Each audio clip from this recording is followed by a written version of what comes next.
We are deeply, deeply concerned with the message that's going out by our State Board of Election regarding election law, and particularly the so-called photo ID portion of the mass voter suppression bill.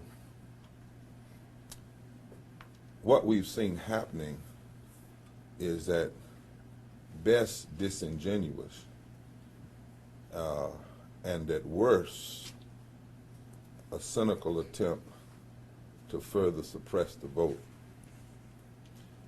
We want to say on camera today and on print to every North Carolinian, you can vote with or without a North Carolina driver's license or other photo ID. Let me say that again.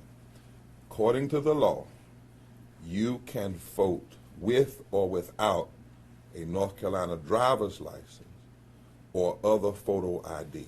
Now, I'll explain how that works. But again, you can vote with or without an ID. We are deeply concerned that when we hear these radio ads on various television, on TV, radio stations, we see these brochures that have been handed out all over North Carolina, that on the top of them or at the top of the ad it says you need a photo ID, but it does not properly explain the law as it is. Voting is the one time that we're all equal, whether you're young or old, rich or poor, black, white, Latino, or Asian. When we vote, we all have the same say. And for the NAACP, we want everybody to vote that's eligible. We don't want anybody suppressed, whether they agree with our positions or not. And that's why we're calling on all eligible voters in North Carolina to make their voices heard beginning at this new primary date in March, with or without a photo ID.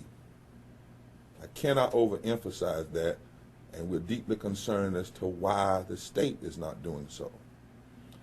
Because thus far, the state has not provided voters with adequate information to know their rights on election day under HB 386. And we are here today to fill in the blanks. Not only can you vote with or without a photo ID, the status quo as of right now is that same-day registration will be available, as well as out-of-precinct voting. The law says if a voter does not possess one of the narrowly defined forms of ID required to vote on election day, they can still cast a ballot. And that should be said up front in every ad, in every brochure. Instead, what we're seeing are brochures where that information may be on the backside 5 lines down, or it may be casually mentioned in the radio ad, but not mentioned up front. Now, they will be required instead, if you don't have the photo ID, the narrowly defined photo ID, to complete what's called a reasonable impediment declaration. They will then have to provide either an ID with their name and address, or they can give the last 4 digits of their social security number and their birth date, which is the same information, I believe, that would be on their registration form when they go to register to vote. And then they will be allowed to vote a provisional ballot, and provisional ballots have to be counted.